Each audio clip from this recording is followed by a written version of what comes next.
Today we were supposed to talk about the contrast in styles among writers who came to prominence during the Jazz Age.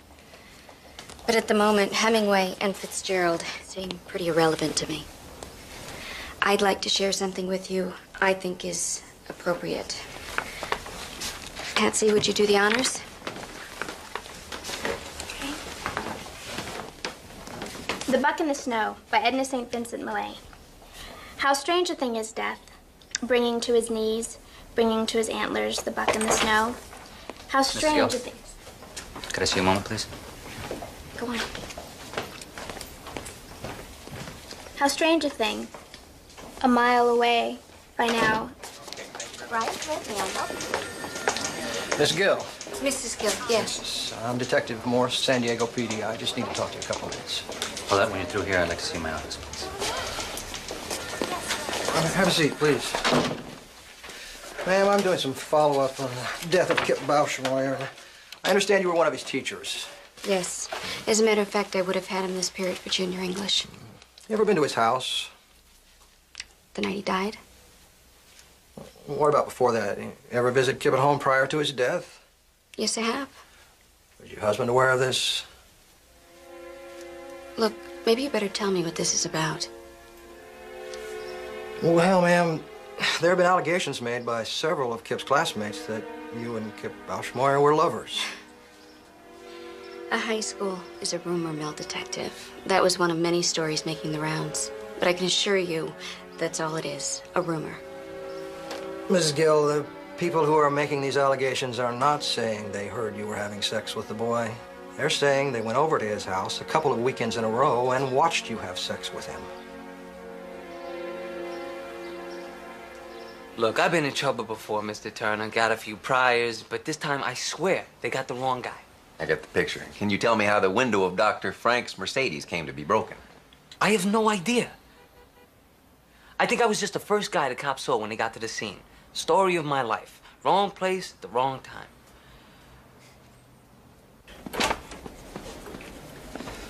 I'll call the DA's office, see what they're offering. Well, you got my number, right? I'll be in touch. Everyone's entitled to a defense, Doreen. Oh, I need you to hold down the fort for a couple hours. I'm having my boat painted. I want to be there when they take her out of the water. Wait. Roger Gill just called. He wants some representation for his wife. Who? Honestly, Owen, you really should start reading the paper again.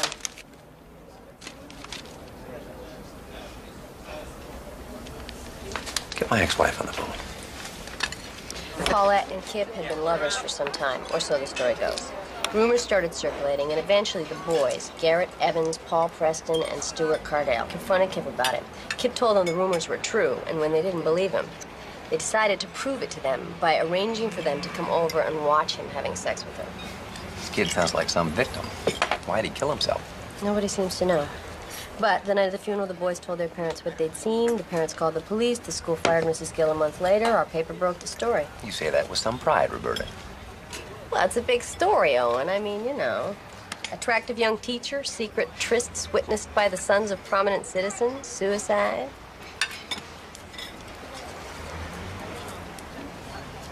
Why the sudden interest? Oh, I don't know. I suppose I like a good scandal as much as the next guy. No, you don't. You're her lawyer, aren't you? Well, it's not 100% yet. I'm meeting her and her husband tonight. Well, when they're ready to do an interview, I want to be your first call.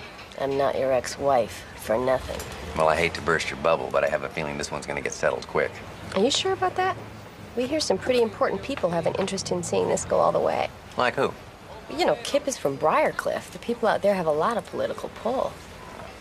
I'm sure the district attorney's office will put up a big show of outrage, but at the end of the day, this is a rape case where the victim can't testify and the accused is a 28-year-old female. They have bigger fish to fry. Of course, the press thinks she did it. Well, I suppose we do. I mean, the boys all pass polygraphs, you know? Besides, why would anyone make up a story like that? I've had the car a long time, but she's got real low mileage. I can't interest you in a trade-in? No. We don't need two cars. Besides, my wife can't drive a stick. Well, she looks real clean. Tell you what, I'll grab my jacket, we'll take her for a spin. We got to be at the lawyer's at 5. You represented a guy at work on a DWI? This guy said he was definitely over the limit, but somehow Owen Turner got the whole thing thrown out of court. What? That guy recognized me. You want to blow him off? We'll take the car down somewhere else and sell it. No, what I really want is for you not to sell the car. Why don't we meet with this lawyer first and see how much it's gonna be? I already asked. It's $5,000 just to walk through the doors. You ready to go, Mr. Gill? Paulette, the car doesn't mean anything to me. I know that's not true. I'll be right back.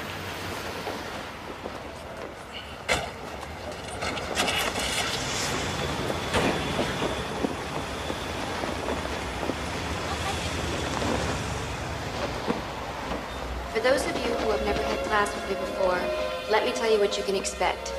This is junior English. We're going to be studying some of the great works of Excuse me, literature. Mrs. Gill. This here is Kip Bausch-Moyer. Hey, Kip. Oh no, here's trouble. Nice to see you too, Patsy. Hi. Just go find a seat. Go, now. I'm in love. I want to go like those jokes on unemployment, Bushmeyer. If I were you, Mrs. Gill, I'd separate him from his cronies. He's a lot less funny without an audience.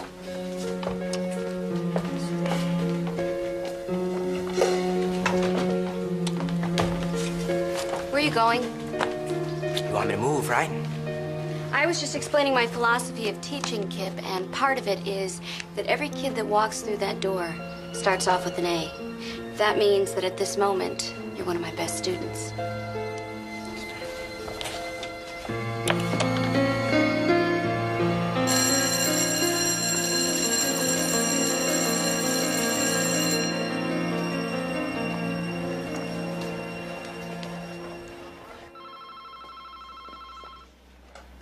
Law offices?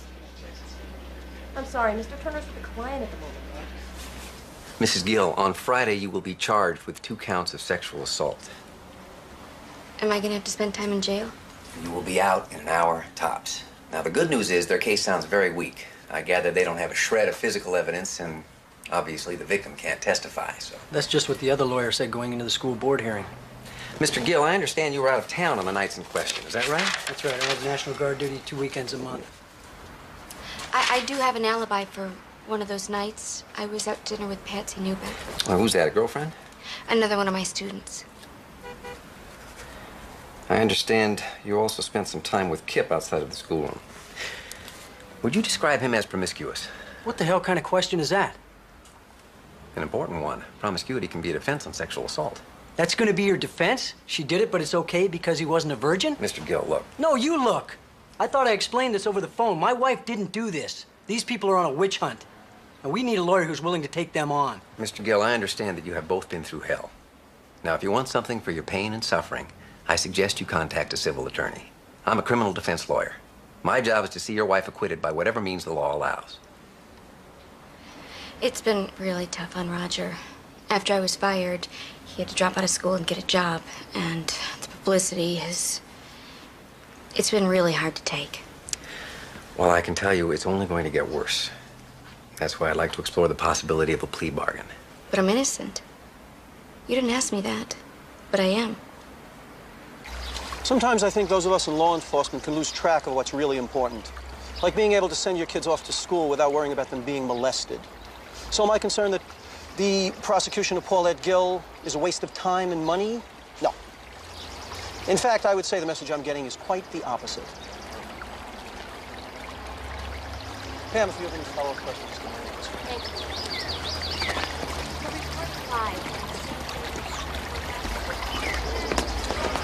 you. Owen, do you know Earl Cleaver? He heads our sex crimes division. By reputation. Your reputation precedes you also, Mr. Turner. Shall we find a room? I understand your office initially declined to press charges.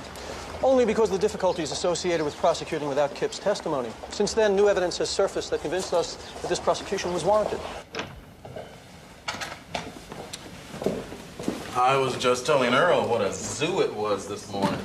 Given the nature of this case, I think it's safe to say we should all anticipate intense media scrutiny. Yes, well, it's good to see you're doing all you can to minimize that, Earl. Given all the hoopla, I'm surprised you didn't assign a second chair. Oh, Hugh is the second chair. I'm the lead prosecutor on this. You mean you personally? Hugh is a fine prosecutor, but the DA and I both felt that given the public interest in this case, the most experienced hand should be put on. But we're getting ahead of ourselves, and we're here to avoid going to trial. Here's our offer. She pleads guilty to 1 felony count. We drop the other charge. We recommend that she does 2 years probation. And we'd also want some guarantee that she never teaches school again.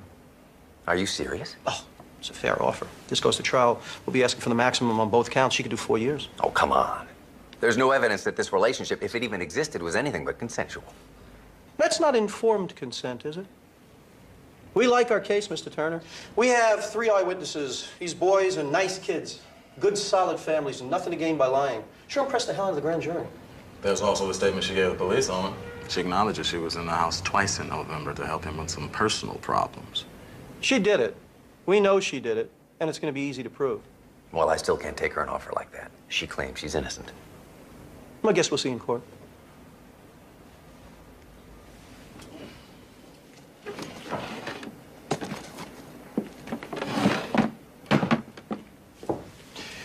Is he any good? He was outstanding. Hasn't had a lot of trial work, though, lately.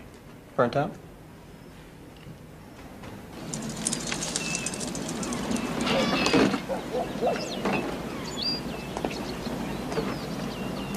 Miss Gill.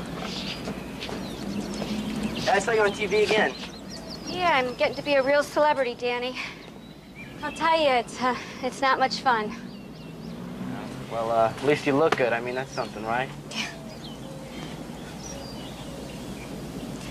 What's with the books? Don't tell me you're back in summer school. Afraid so.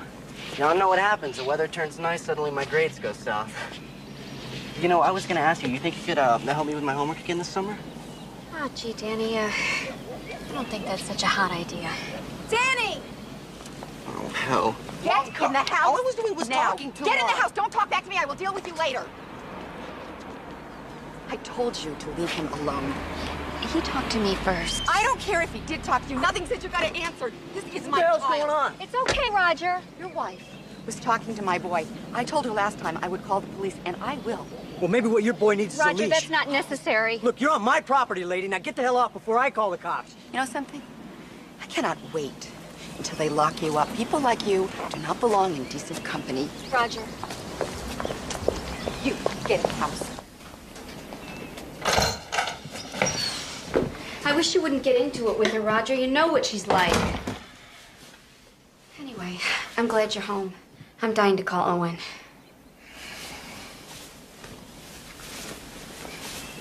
Trial starts in 8 weeks. You called him? That's right.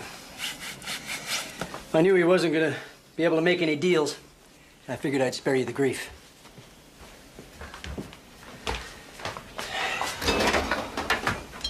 I don't want to be spared, all right?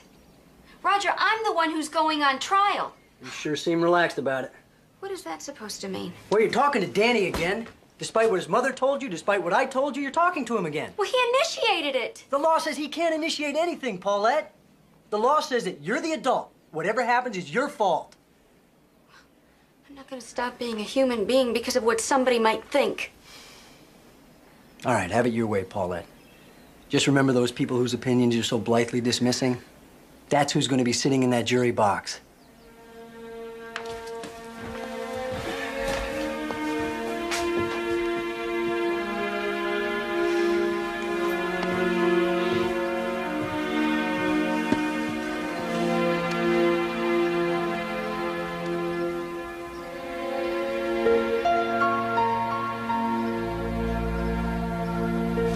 I hope your coach isn't going to give you grief about missing football practice. He doesn't have much choice. If I don't get my grades up, I won't be on the team. You know, Kip, you have a real flair for language. Spelling, however.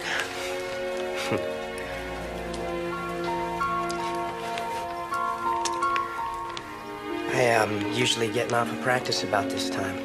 Noticed you're always still here. A lot of kids need extra help this term. Your husband doesn't mind? I mean, if I were married to a woman who looked like you, I'd want you home. Not hanging out with a bunch of jerky teenagers. Roger's in grad school. He spends most of his nights at the library. know, Kip, I encourage you guys to say whatever's on your mind. But I think some things should be off limits.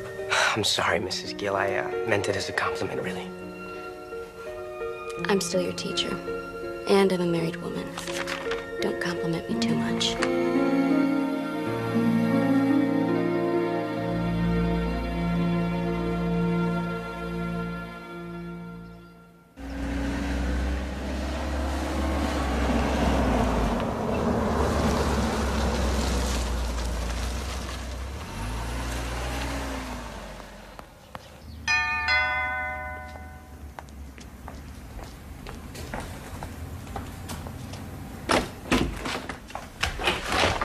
Hi, Miss Newbeck, Patsy Newbeck. Yeah? My name is Fred Cobb. I'm an investigator working for Paulette Gill. I was wondering if I might ask you a few questions. Mrs. Gill was telling me that you and she had dinner on November 17th last year. We had dinner together lots of nights. There's not one that really sticks out. Sorry. Miss Newbeck, Mrs. Gill also told me that when she was fired, you went to the school principal and told him that these boys had to be lying. You think we could talk a little bit about that? All right. I'll come in for a moment. Thank you. Maria, por favor. Look, it's true that I went to the principal, but just to say that I didn't believe these guys. I never said that I had any first-hand information about what they might or might not have seen. But you did have dinner with her on one of the nights in question? I might have. I just don't remember. I'm sorry, Mr. Cobb. I don't think I'm going to be of much help. What's going on here? Who are you? Fred Cobb. Mr. Newbeck, is it? He's a private investigator for Paulette, Daddy. I think you'd better go. You have no business sneaking around the neighborhood trying to catch people off guard. But I invited him in. Stay out of this. My attorney is Buddy Reston of Reston and Myers. Yeah, write that down. You have any more questions for my daughter, you give him a call. Oh, and thanks for your time, Miss Newbeck.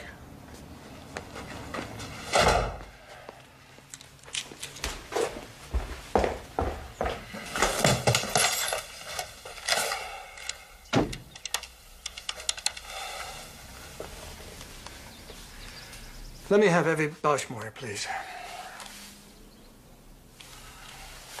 Evie, Don Newbeck. Listen, I think it might be a good idea if we got everybody together. Hey, let's not overreact here. It's not like she wasn't going to put on a defense. So I spoke to Earl Cleaver, let him know what's going on. I also spoke to my own attorney, who tells me that we're under no legal obligation to cooperate. What about witnesses planning on testifying for the prosecution? Makes no difference. Stewie and Garrett are under 18. They can't even be contacted without your consent. But Paul just turned 18, Don. He still has to give his consent, Margie, unless her attorney gets a court order, which Cleaver thought was very unlikely. Would you excuse me for just a moment? Sure. I'm so sorry you all got dragged into this. Evie, you put that thought out of your head. Garrett has told me many times that he has no regrets. And Stewie and Paul feel the same way. Hey, where are you going? Out. Without saying hello to our guests? I'm in a hurry. Suit yourself. But the problem will still be here when you get back. Look, Daddy, for the last time, I don't know anything about Paulette and Kip. I think you do know something. The way you and that Gill woman palled around, hell, you probably know everything. Patsy, do you understand that it's not just about Kip's family anymore? Do you know that if Mrs. Gill is found not guilty, she can turn around and sue the boys and their families, our friends, for everything they own? And there's a bigger picture here, Patsy. There really is. Somebody has got to protect our way of life from sleazy influences like that. Do you understand that you go to a public school that is better and safer than most private ones? You think that happens by accident? Well, if it happened in Briarcliff, Daddy, I'm sure you had something to do with it.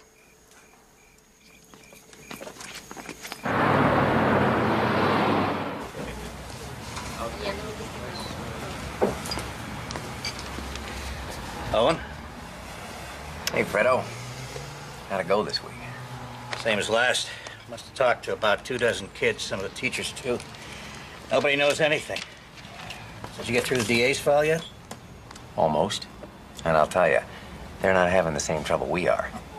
I've defended murderers who didn't have this many people saying bad things about them. Mrs. Gill frequently wore tight-fitting sweaters to school where you could see her nipples. Mrs. Gill had parties for students in her home where she served margaritas. Mrs. Gill gave Kip BD. Roger Gill told me this thing was shaping up as a real witch hunt. So what now?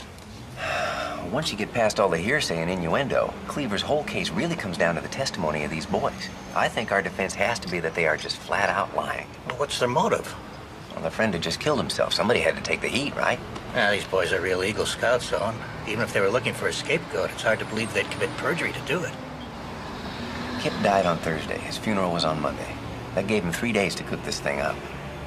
From now on, I want you to see what you can find out about where they were that weekend. Yeah, I'll do my best. I haven't seen you this worked up in quite a while, Owen. You know, I don't mind a fair fight, but these rich folks are ganging up on our client, Fred. That irritates me. They may be ganging up on her, but that doesn't make her innocent. You have doubts about that? She seems like a real nice lady. On the other hand, it's been my experience that there's usually at least a little fire at the center of this much smoke.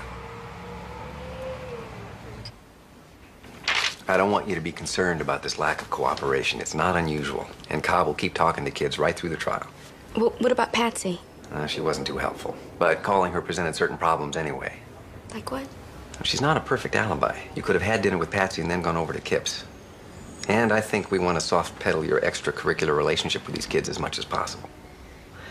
Now, a number of people have commented on Kip's flirtatiousness with you. I'd like to know a little more about that. It was strictly a teasing kind of thing. For example, there was one day last term. We hadn't really spent much time together, so you can imagine my surprise when he blurts out, I would kill the guy who would make love to you. "What is that supposed to mean?" That's my new pickup line, Mrs. Gill. What do you think? I think a girl your age would probably prefer a less direct approach. Guess I'll have to keep practicing. Yeah.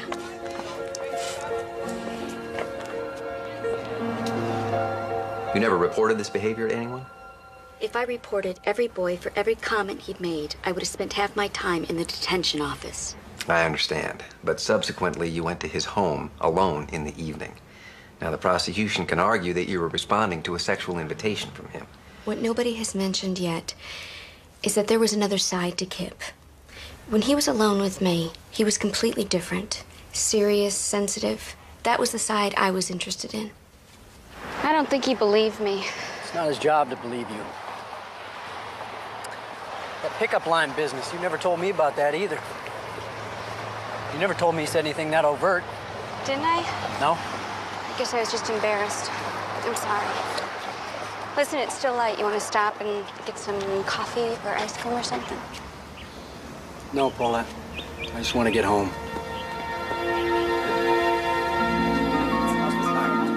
This is Jake McGee here at the San Diego County Courthouse, where the crowd is building on this the first day of Paulette Gill's sex trial. The doors of the courthouse will soon be opening. This is Mary Kay Andrade reporting live from the San Diego County Courthouse.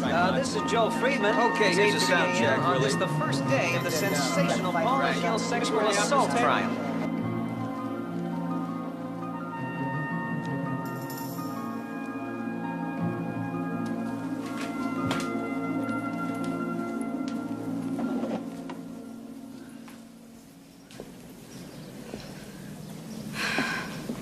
Relax, Roger. We have plenty of time. I'm gonna wait outside.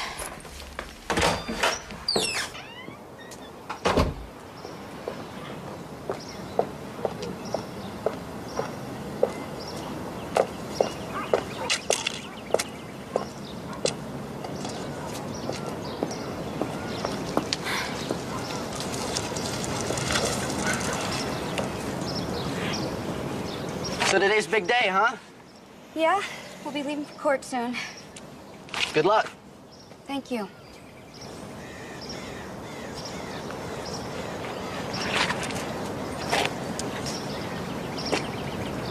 So how's school? Well, actually, I'm running for student council. Can you believe it? Danny, that's wonderful. Yeah. I mean, it's just for class rep, but, actually, I got to give a speech this afternoon. I had to come up with a platform and everything. You want to take a look at it? Oh. Now's not really a good time. Besides, your mom would kill me. She already left for work. Please, Miss Gill? It'll only take a second.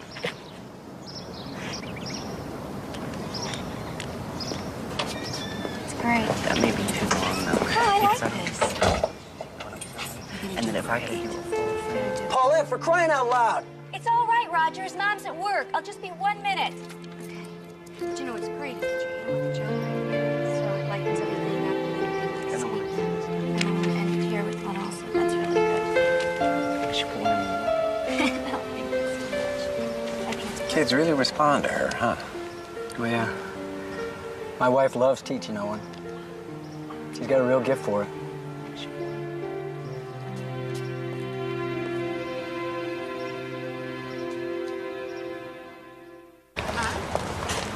There they are!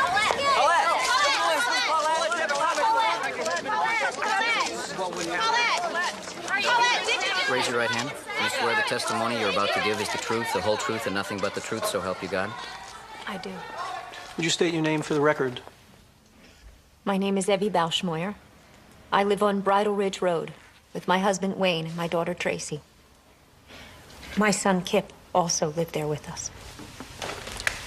Mrs. Bauschmoyer, I know this is painful, but would you describe how you first learned that Kip had killed himself? I'd picked my daughter Tracy up from school. I had just finished grocery shopping.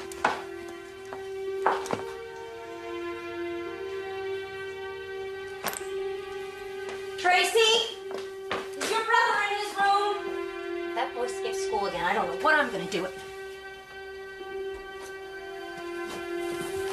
Tracy? Tracy?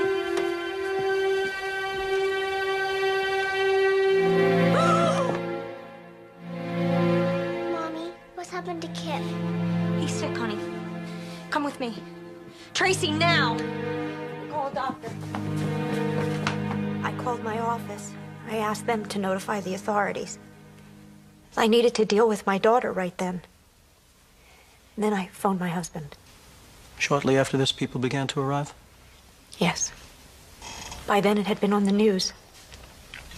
Did you see the defendant, Paulette Gill, at your house that night? Yes, I did. And at Kip's funeral the following Monday, did you see her there too? Not at the funeral, no. But afterwards, there was an open house. I'm Paulette Gill, Mrs. Bauschmoyer. I had Kip for English. Well, thank you for coming. I know Kip wasn't very popular with his teachers.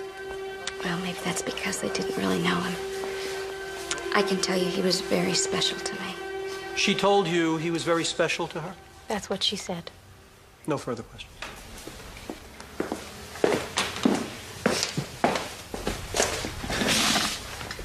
Mrs. Bauschmoyer, isn't it true you blame this woman for the death of your son? I wouldn't say that, no. Naturally, we wonder what influence she may have had. Isn't it also true that when the DA's office initially declined to file charges, you called persistently until that decision was reversed? My son had been molested, Mr. Turner. How do you know? I have the word of people I trust. Plus, my own impressions of her conduct at the open house. I believe you said she came by to pay her respects, told you she taught your son liked him personally, and gave you a hug. That's correct. What is it exactly you find so peculiar about that, ma'am? It was obvious she thought of herself more as a friend than a teacher. So you find it strange that she liked Kip enough to consider him a friend? Objection, argumentative. Sustained. Mrs. Bauschmoyer, there were other teachers at Kip's funeral, weren't there? At the funeral, not at the open house. On the nights of November 17 and 24, do you have any knowledge of Paulette Gill coming to your home? Well, Kip's room was at the other end of the house. We wouldn't have any idea what was going on in there. You had a dog. Wouldn't your dog bark if a stranger came to your home at night? I suppose she would. Did you recall her barking on either of those nights? No.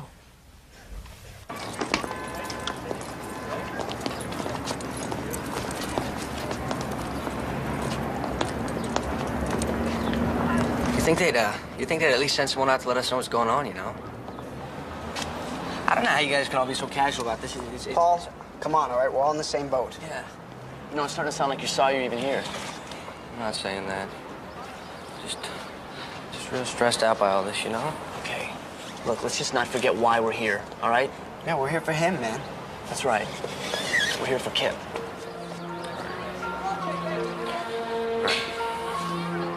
Come on. I don't believe it, not for a second. You saw how she was with me just now. The same way in class, always looking at me. Ask Paul. She's like that with everybody. No, she's Right. not. Look, I knew she was interested in me from the beginning. One night I hit on her, and she's like, oh no, I'm a teacher and I'm married. So I figured I was wrong. Then a few weeks later, she asked me to go have coffee with her. Starts telling me about how her husband doesn't understand her. That was a month ago, boys. I've been having her ever since. Come on. Look, I know it's hard to believe, Well, but it's impossible to believe. Wait a minute. Wait a minute. This time, you gotta put your money where your mouth is. I'm looking for Leland Grun. Yeah, who are you? Name's Fred Cobb. I'm a private investigator working on the Paulette Gill case. You Mr. Grun? Yeah, that's me, but I don't know what I could tell you because I only went to school there for about a year. Okay, thanks. Say, how'd you happen to come talk to me? Mrs. Gill gave me a list of students she thought might have something good to say about her. Mrs. Gill was all right to me. She tried to get me to stay in school. I wouldn't want to testify or anything.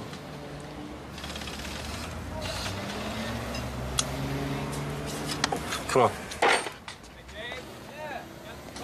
These other guys, Garrett, Paul, and Stewie, were part of the most popular crowd in school, and Kip had been part of that crew too, but there was some kind of falling out. And it was around this time that we all started hearing rumors about him and Mrs. Gill. Then Kip kills himself. And all I know is that the night after Kip died, Garrett, Paul, and Stewie and a bunch of other kids went out to the ice house to... The ice house. What's that? It's a factory out near Miramar, and kids from school used to go out there and party, and I heard that's where they decided to make this up. I talked to a lot of kids this summer. Why haven't I heard about this before? Oh, I know I wasn't in any rush to come forward. Personally, I don't care what people think, but my parents had just joined a country club. No, wait a minute. Are you saying you felt that you were discouraged from coming forward? You guys really are in the dark about this, aren't you? Kip's family and the families of the other three, they've had their own investigation going on since last year. And in Briarcliff, the word's out. You're either with them or against them. I honestly don't see any grounds for delay, Mr. Turner. Your Honor, I now have reason to believe that much of this new evidence that Mr. Cleaver claimed as his reason for filing charges comes from a group of citizens who have a vested interest in the outcome of this case. As I understand it, all those people are doing is trying to protect themselves from any possible civil action from Mrs. Gill. There's nothing illegal about that. And I hardly think the existence of this one boy proves widespread coercion, Mr. Turner. Your Honor, this one boy's statement alone raises questions about the credibility of the rest of the boys who are going to be testifying here. What possible reason could I have for filing charges if I had any questions about their credibility? Well, it got every Bauschmeyer off your back, didn't it, Earl? The way I figure it, this trial's a win-win proposition for you. My job is simple. I look at the evidence and I look at the statute. If I get a match, I prosecute. Your request for continuance is denied. The only thing that's relevant here is where the defendant was on the nights of November 17th and 24th, and that's what we're going to find out right now. Proceed with your witness. Mr. Preston, what was your reaction when Kip Bauschmeyer first told you of his relationship with Mrs. Gill? It just didn't seem possible. I mean, I'd seen the way they were in class, and I knew she liked him, but I still thought, she's a teacher, no way. And how did Kip respond to your disbelief, Mr. Preston? He said, I guess I'm just gonna have to prove it to you then. Let's talk about the weekend of November 17th. You and Garrett had been over there during the day? Yes, sir. Kip told us that she was coming over that night and asked if we would go help set up his room so that we could see. And what were some of these preparations? His window was kind of high up, so we had to stack some paving stones to stand on. And he had these curtains that we had to rig so that we could see better. And what happened after you finished setting up his room, Paul? We went home. And then later I picked Garrett up and we drove back over to Kip's. I knew what kind of car Mrs. Gill drove because I'd seen it a bunch of times at school. It was parked right where Kip had said it would be. Now, at this point, we're thinking maybe she's just over there talking to him, right? But on the way up to the house, I started to get cold feet.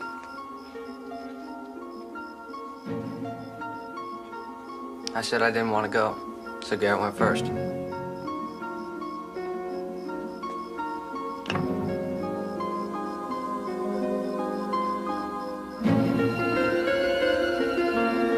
was scared we'd be caught. And then after a minute, he comes back and he says, somebody's about to do something to somebody. And that's when I went up to the window.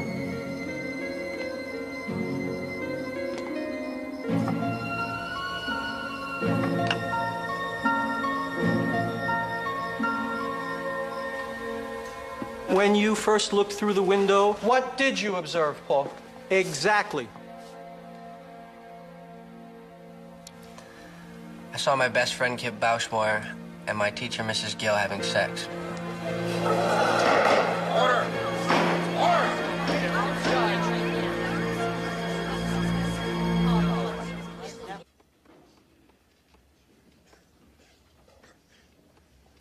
Your witness, Mr. Turner.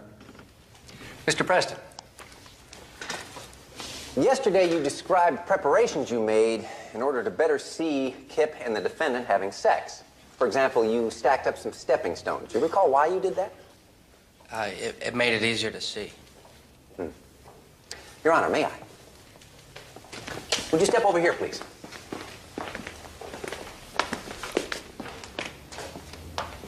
Right here. Now, I want you to imagine that the jury box is Kip's bed. Earlier, some photos were introduced indicating that the bedroom window is 5 feet from the base of the house. How tall are you, Paul? I'm 5'10". 5'10". Now, I want you to look at the jury while I measure out 5 feet.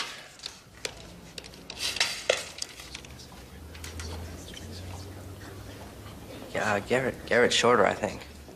Actually, he's an inch taller, but okay. I'll measure out 2 more inches.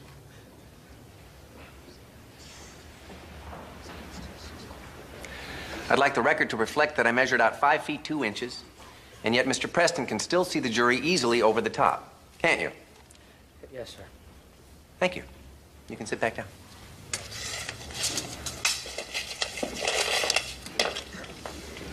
Now, when you were before the grand jury, you testified that after Kip and Mrs. Gill had made love, he turned the lights off to signal that they were finished. Do you recall that being part of the plan? Yes, that's right. He said, when I turn the lights off, you guys have to leave. So what you're saying is they made love with the lights on, and then when they were ready to go, he turned the lights off and they got dressed in the dark.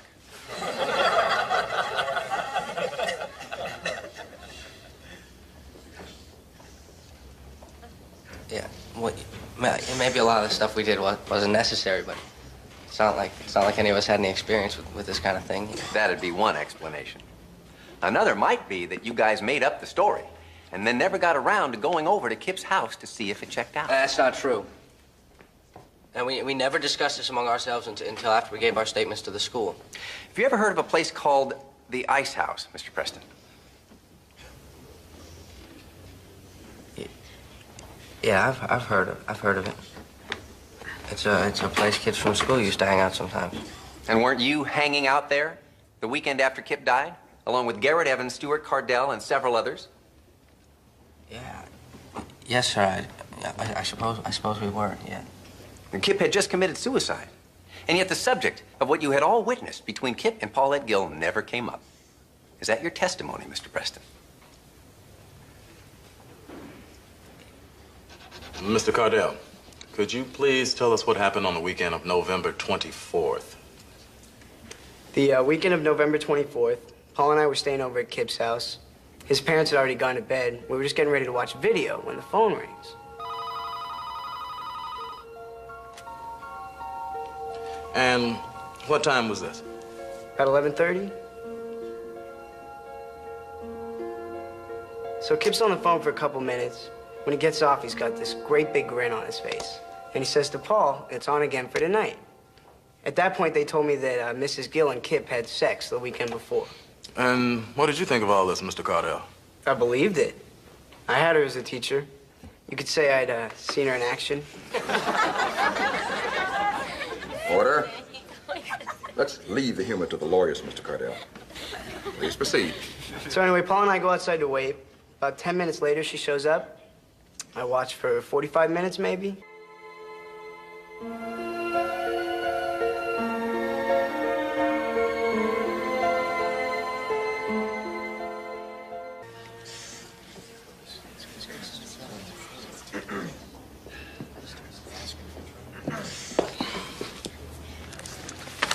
Now, how was Mrs. Gill as a teacher?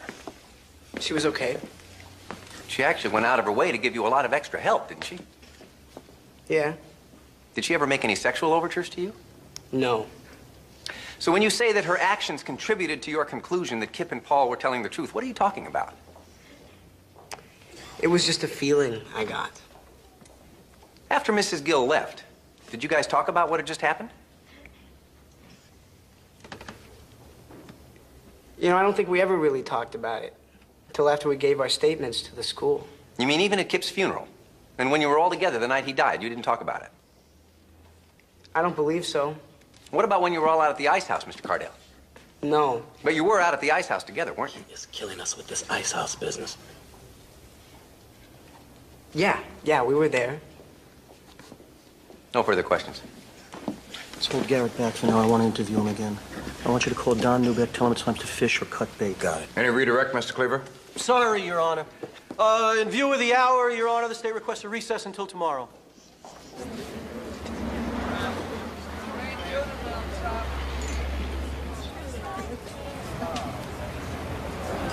You were great today.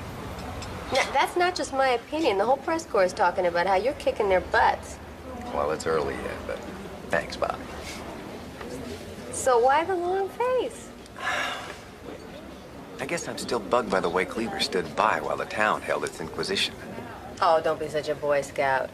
The people in Briarcliff want justice, and if they're in a position to pull some strings, I say more power to them. That's just how the system operates. Yeah, well, may I remind you, you and I are part of the system. Yeah, and I've seen you work that system plenty to put some really awful people back on the street. Yeah. Who always says winning is all that matters? The first day I went to pick them up for court, the boy across the street came over to ask Paulette's help for a project at school. I mean, here she was about to enter the arena, yet she was willing to take the time to help some kid with his homework. That's when I knew. This woman cares too much about teaching to get involved in anything like this. I think you're being a little naive about her. I mean, even nice people can rationalize almost anything in the name of passion. Look at us.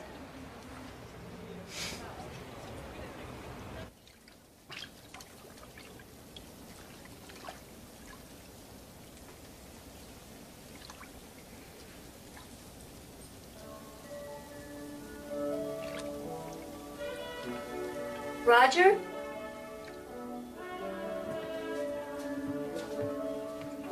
Roger?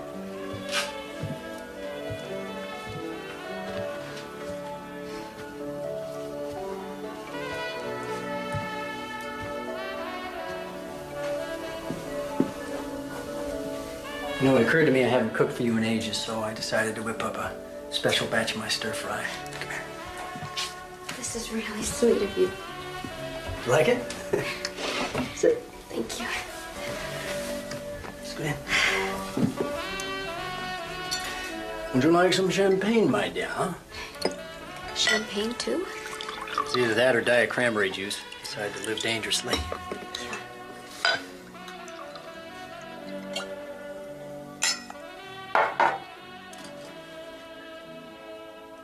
I really appreciate the thought.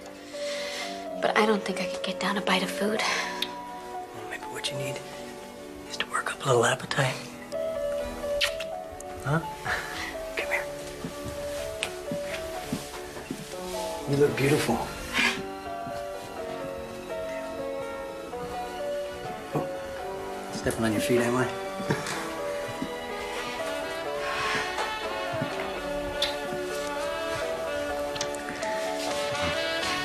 I don't feel very attractive right now. Oh, you are, believe me.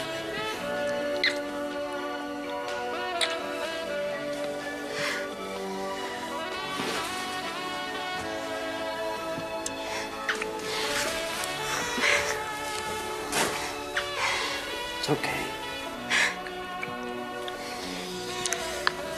I'm really not up for this right now. Roger, please. Please be patient with me.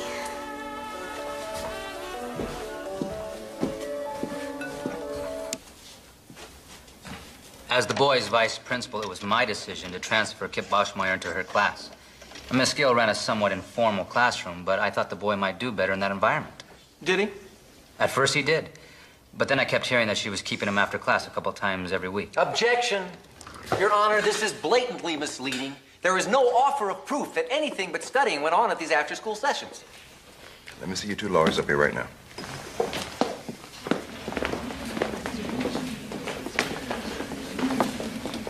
Mr. Cleaver, what is your theory of admissibility on this?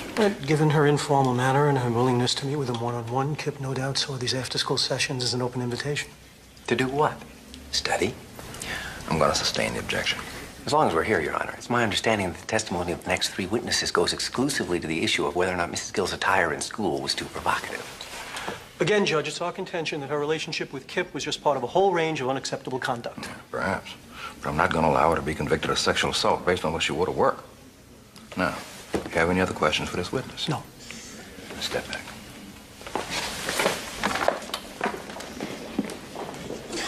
Mr. Garcia, you're excused.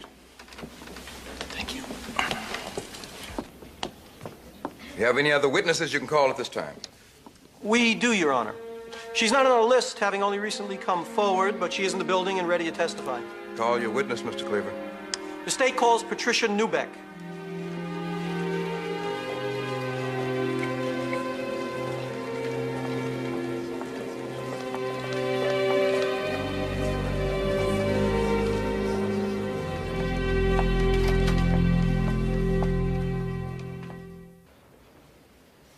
Please proceed.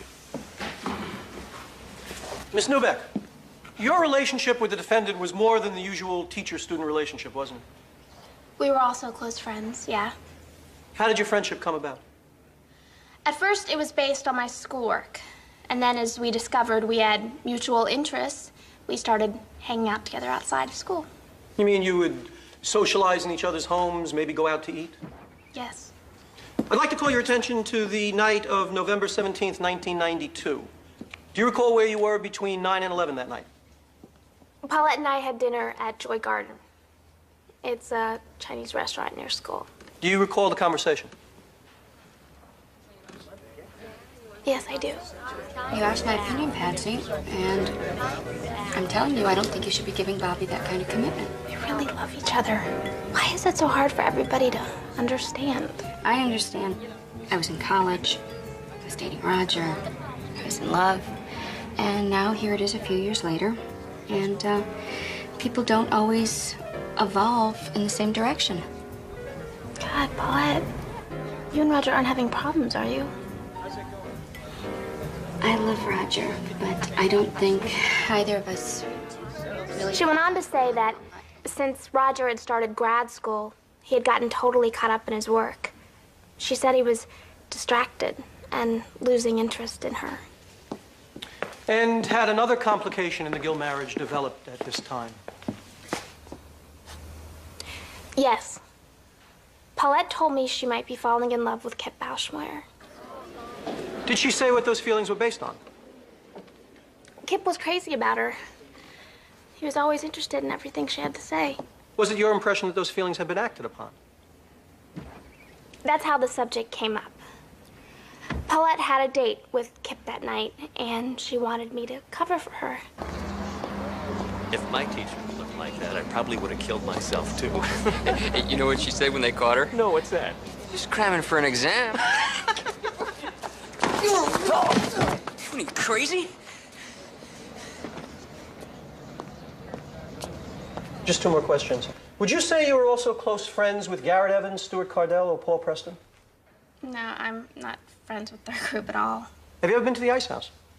I don't even know where that is. Thank you. No further questions. Miss Newbeck, you knew Kip Bauschmeyer pretty well, didn't you?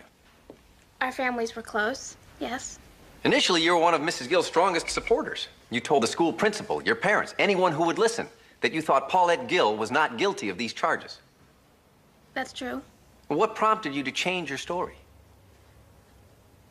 Paulette and I were friends, but I felt that what she had done was wrong, so I decided I couldn't support her anymore. When was that? I don't remember exactly. Miss Newbeck, this is a statement you made to the district attorney's office in April of this year. Do you recognize it?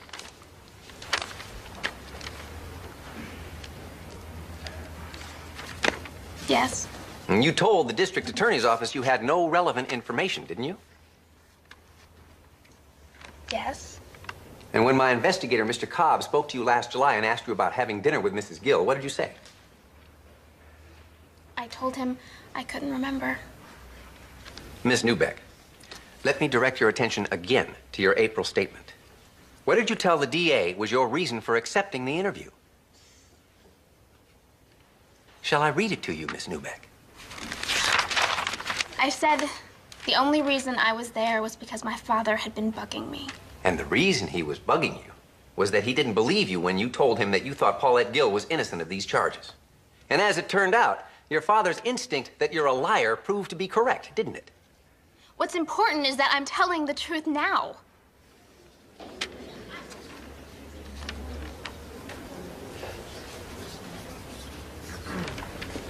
No further questions.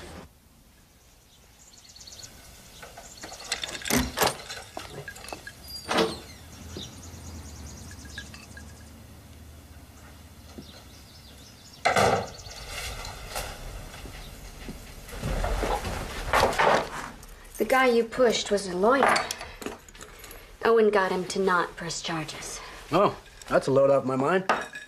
Owen also thinks it might be a good idea if you stayed away from the courthouse for a while. Owen thinks, huh? What do you think? That depends on whether you think you can control your temper, Roger. There was no loss of control, Paulette. I saw a chance to defend your honor for the first time since this whole business began. And I took it.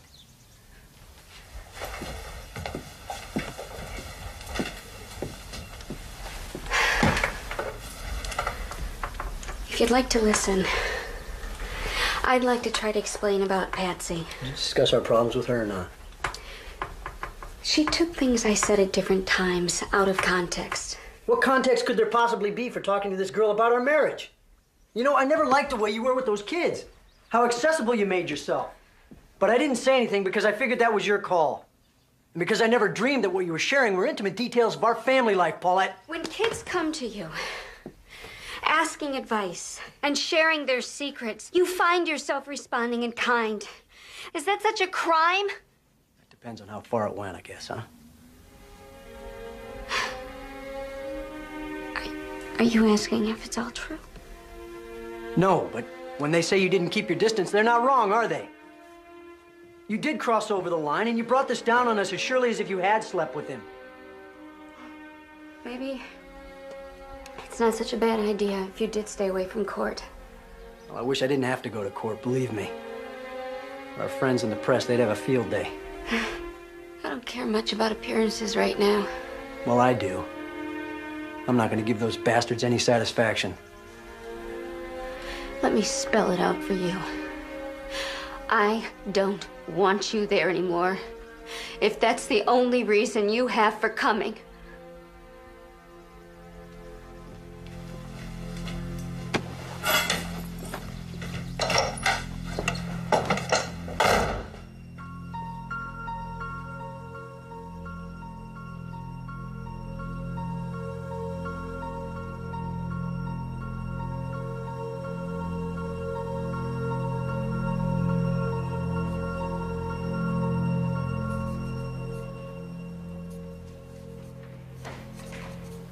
How long did you watch the defendant and Kip having sexual intercourse, Mr. Evans?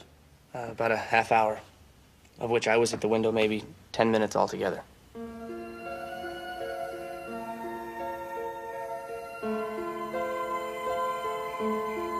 Now, why is it that you decided not to tell anybody about what you'd seen prior to Kip's death? Oh, Kip asked us not to. He was worried about getting Mrs. Gill in trouble. And I think also we felt a little ashamed. Now, this place, the Ice House, you and your friends did go out there. Yes, sir, the night after he died.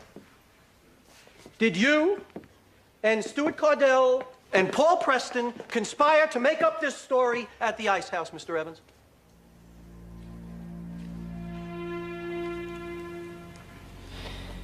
That would have been impossible, sir. We went to the Ice House on Friday. By then, I'd already told my mother and some other police officers what I knew. No further questions.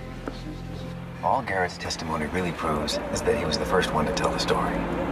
We can argue that he was the ringleader, but it hurt us. And as for Patsy Newbeck, Can't we call Leland Gruen? unfortunately, his story about the ice house isn't a first-hand account and wouldn't be admissible. Cobb can't find anyone who will admit that they were actually there. Paulette, this whole thing is going to come down to your testimony. So I want you to really focus on that. When you get up there tomorrow, I want you to tell your story simply and straightforwardly. Do that, and I think the jury will believe you. Will they? You didn't. Maybe I've just defended too many guilty people. But I have to believe that when that jury really looks at you, they'll see what I saw when I finally opened my eyes. An innocent woman falsely accused.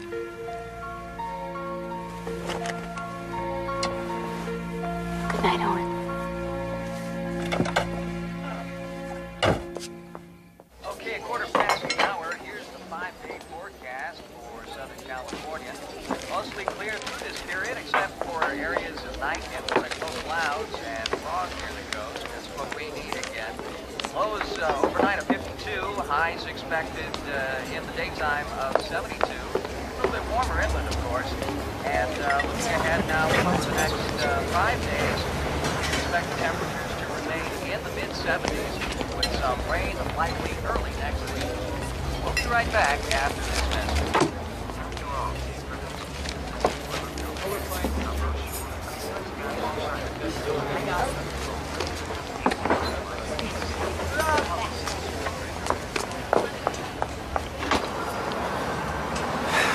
Mr. Gill, we haven't met. I'm Roberta Rosen with the San Diego Ledger. You media people seem pretty chummy with Mrs. Boschmoyer. Ever ask her what she's doing here? Witnesses aren't allowed in the courtroom, but she comes to the courthouse every day. Ever ask yourself what it means? I think it helps her cope with the loss of her son. I came out here to give you equal time. Yeah, well, our lawyer advised us not to speak with the press. Then you can't complain about the kind of press you're getting, can you? And that's it, huh? You think saying that absolves you of responsibility? You think there's some questions we ought to be asking? How about asking what I'm doing here? Why would I possibly stick by Paulette if there was any truth to these charges? Well, you haven't been sticking by her lately, have you? Your attorney told us you came down with the flu. You seem pretty healthy to me. You know, maybe I haven't handled myself as well as I could have. But I'm not a public figure. I'm just a guy that sells computers. And my wife is a woman whose only plan in life was to get married and raise a family and teach school. Before you make any judgments about us, why don't you ask yourself what your life would look like if it was put under a microscope? I love my wife, Miss Rosen. Excuse me.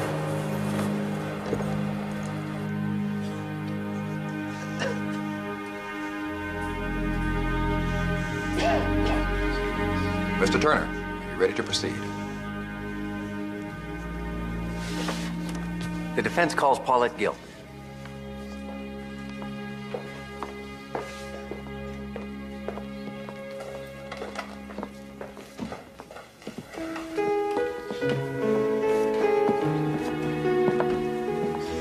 Raise your right hand. Do you swear the testimony you're about to give is the truth, the whole truth, and nothing but the truth, so help you God? I do.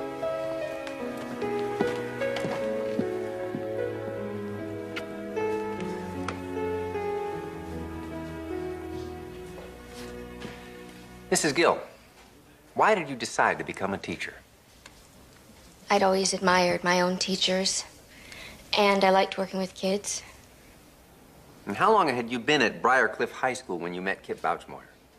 About 2 years. We heard testimony that the decision to transfer Kip to your class was based on the idea that you and he would have a rapport. Is that your recollection? Not really. I think it had more to do with the fact that I was the most junior member of the department, and Kip had a reputation of being a troublemaker. Was that reputation well-deserved? Make thick my blood? Stop up the access and passage to remorse. That I think he was misunderstood. Teachers sometimes forget that while you're testing the kids, they're also testing you. Come to my woman's breasts and take my milk for gall. I'm not saying we didn't have our moments, but overall, I think we did end up with a pretty good rapport. We also heard testimony that you spent time with kids outside of school. How do you account for that? All I can say is that I grew up in a very small town where our teachers were our neighbors, people we saw at church. So it just seemed natural to me. And it was just a couple of students like Patsy that I felt particularly close to. And was Kip another one of those students? Not at first, but there came a time when Kip began to seek me out on a more individual basis. Do you recall what brought that on? It was around the time when he was kicked off the football team. It's not fair. They said all I needed to do was get a passing average, not pass every class. Hey, did you hear? Kip's off the team. Yeah, of course I heard. I'm co-captain, aren't I? That's a tough break, man. Just hate letting you guys down while the team's on such a roll. Yeah, well, I wouldn't lose too much sleep over it, Kip. I'm not saying we couldn't use you on the team, man. Just don't act like you're indispensable or something. Why are you always hassling me, man? Because someone's got to let a little air out. Otherwise, you'd float away under that big head of yours.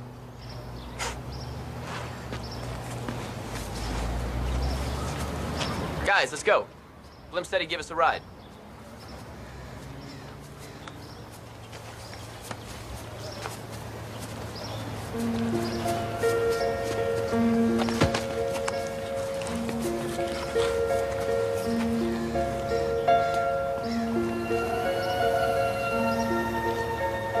Missed you in class today, Kip. Hey, Miss Gill. I had to go down to the principal's office, get this thing with my grades straightened out. I told him what he needed to do was get some more teachers like Mrs. Gill. If they were all as pretty as her, the whole football team would be on the honor roll.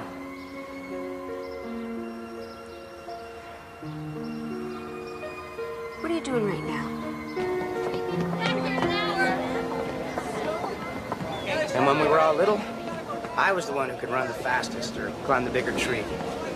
Garrett was just a little squirt, but I always included him. Now it's the other way around. The guy gives me nothing but grief. Well, maybe being co-captain has just gone to his head. No, he's just got it in for me. Stewie and Paul, they go whichever way the wind blows. In my opinion, being kicked off the football team isn't the worst thing that could have happened. You have more going for you than you realize, Kip. Yeah? Like what? Like the side of you I see right now. Your serious side. I like it, and I'd like to see more of it. You know, I never thought I could talk to a teacher like this. After that, he started calling me at home. I hadn't given him my number, but other kids had it, and it was listed. Now, at one point, you did have occasion to go to his home. Would you please tell the jury what prompted that? About a month after we had coffee, Kip called me one evening, very upset. Hello? Mrs. Gill, I need to see you. Kip, what's the matter? Please.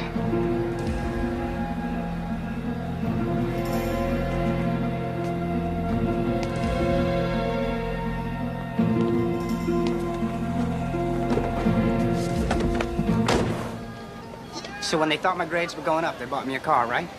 You saw it in the driveway. Then I didn't do too well on my midterms. Now they're gonna take the keys. Do you even have your license yet? That's not the point. I mean, it's just something else for them to hold over my head. Meantime, Paul had a big party. Never even called me. Life's a mess. I don't get a car. Might as well go into exile.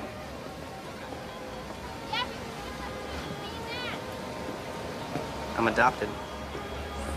Did I ever tell you that? I am. My older brother got all A's in school. Dad always asking me why I couldn't be more like Michael. Of course, Mike's their natural son. See, that makes me what? The unnatural son? I'm sure your father doesn't feel that way. What about your mom? They just don't get it. Not like you do. You're the only person I can really talk to.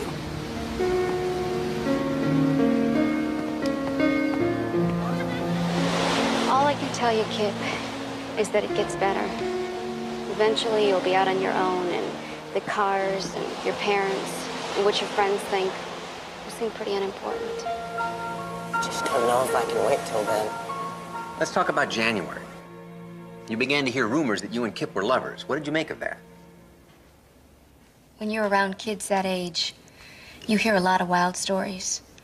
But then somebody told me that Kip himself was the one who had started the rumors. And how did that make you feel? Used, betrayed.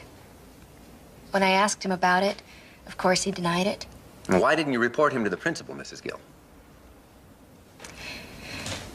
At the time, I thought if I spoke to him myself, it would put a stop to it. Did it? No.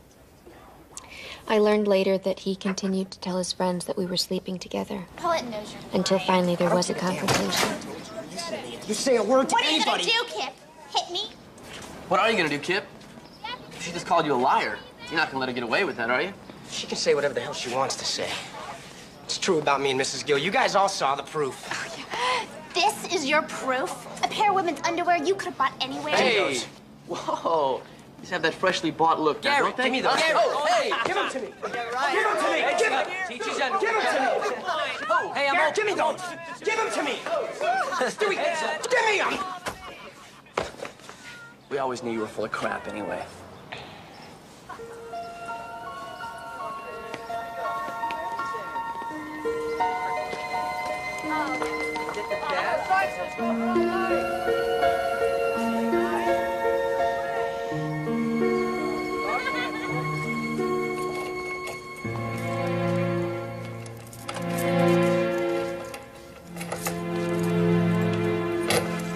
What's the matter?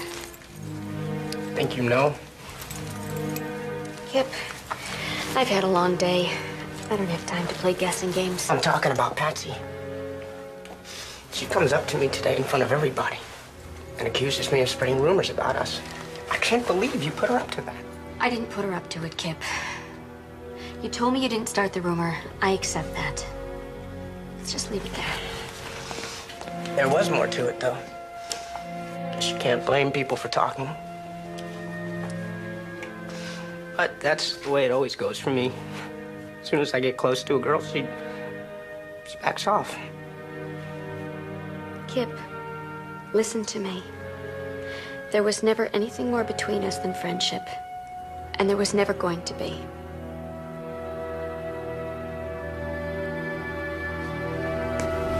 That's great, Miss Gill. Are you saying that I'm not even a little bit special to you? That was the last time that I saw Kip. And 3 days later, he killed himself.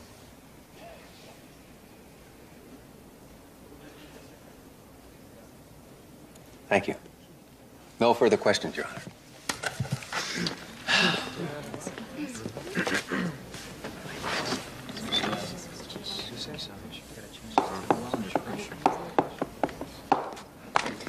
So it's your testimony that you never had sexual relations with Kip Bauschmoyer. Yes, it is. But you do admit to visiting him in his home after hours on 2 occasions. Yes. Oh, it's an interesting coincidence, wouldn't you say? These 3 boys say you went over there twice. You say you went over there twice. Can you account for this similarity in both stories? No, I can't. All I can figure is that maybe Kip told them that I had been over there as part of his proof that we were sleeping together. Do you deny having dinner with Patsy Newbeck on November 17th? Not the way she described it. We had dinner, yes. Oh, I see. So once again, only the sex part is a lie. Your Honor, I think we can all do without Mr. Cleaver's sidebar editorializing. I agree. Watch your tone, Mr. Cleaver. Sorry, Your Honor.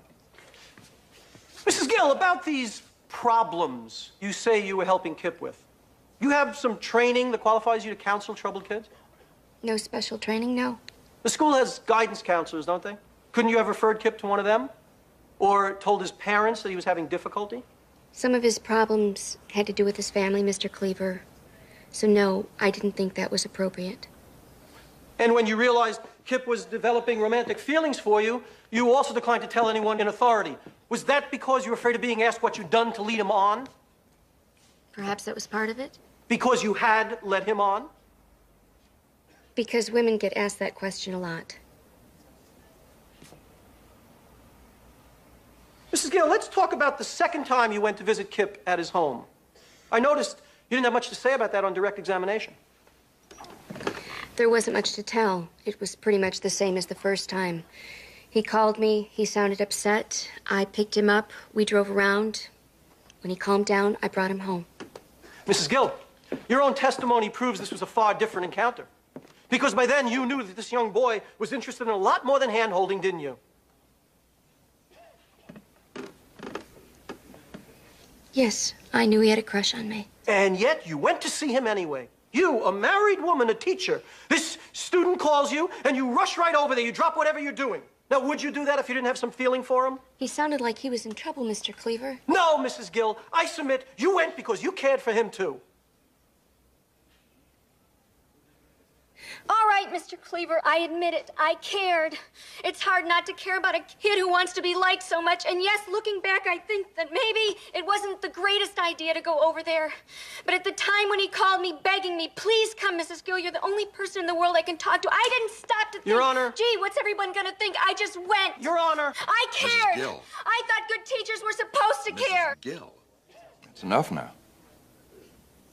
Mrs. Gill, do you need a moment? I can go.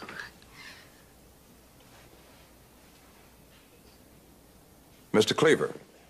At this time, I have no further questions.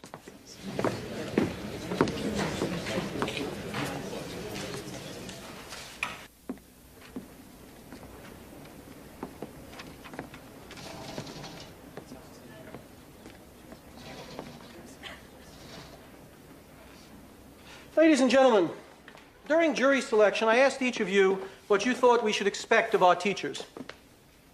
Each of you indicated that you expected teachers not only to teach, but also to be role models, to provide examples. Measuring from that standard, it's clear that Paulette Gill failed in her responsibility to the students in her care. She claims she drew the line at intimacy. But 3 young men from this town say otherwise. The defense has not produced a single witness who can explain what would motivate 3 boys of outstanding reputation to come in here and lie to you. On the other hand, many witnesses can testify to the fact that time after time, this defendant crossed over the line to what many people would consider unacceptable conduct. She herself admits she met with Kip repeatedly outside of school. Is it possible that this attractive, sexually sophisticated woman did not comprehend the effect this would have on an inexperienced young boy? Let us send a message that in this town, traditional standards of decency are still the measure of behavior, and that those who don't adhere to those standards will be punished.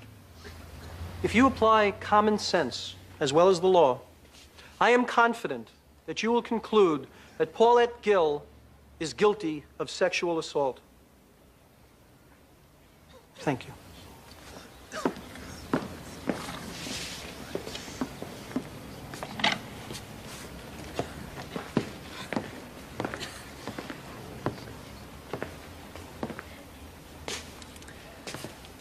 From the beginning, I felt that the most extraordinary thing about this case was that it was being prosecuted at all. She was intimate with him. That's what they say. Maybe Kip and Paulette did have a kind of intimacy, the kind that occurs when one person reaches out to another person and says, "You're not alone." And the state has suggested that this case represents a sign of the times. I agree. I think that the prosecution of this woman suggests that we have reached an age when simple human kindness is so rare that those who act out of it come under immediate suspicion, particularly by the people who, in this case, were unable to do what Mrs. Gill was able to do, reach this boy. And it is my opinion that they want to blame her for his death because their only alternative is to blame themselves. As to why these young men lied, I can only speculate. Maybe in the wake of Kip's death, they honestly wondered if there wasn't something to his story after all. Maybe they felt guilty. And if the price of easing that guilt was the reputation of this teacher, this outsider, well, so be it. Remember, folks, they could not have foreseen it would come to this. They simply told their parents, who called the police, who informed the school. Somebody tipped the press off, and here we are. deciding the fate of this woman on the basis of this same absurd, childish story.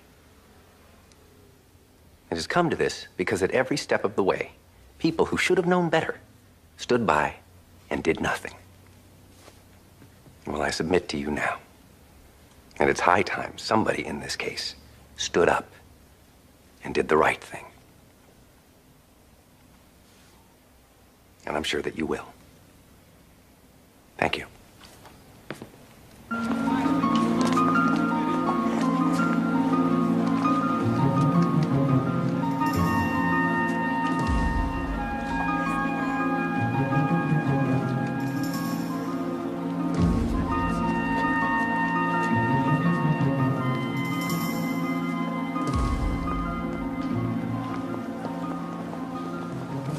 Relax.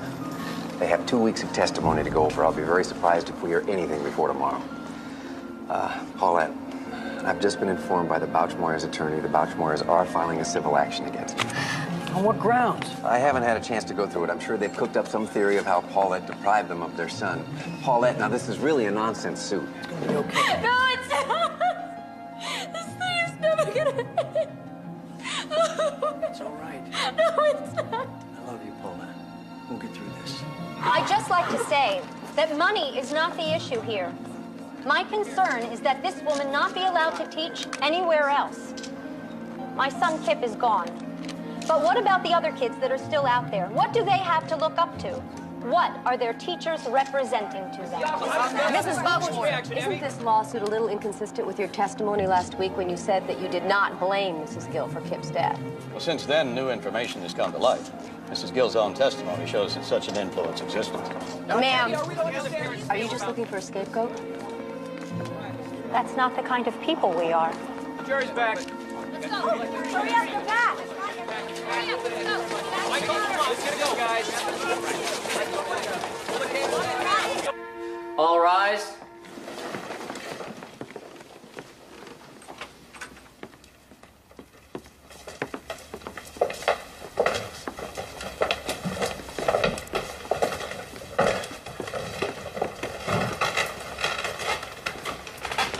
Be seated.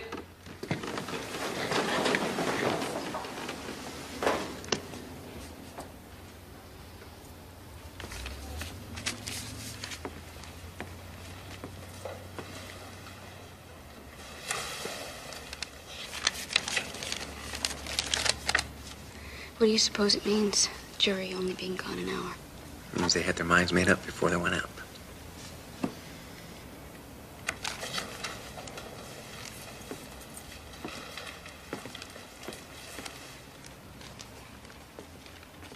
Will the defendant please rise?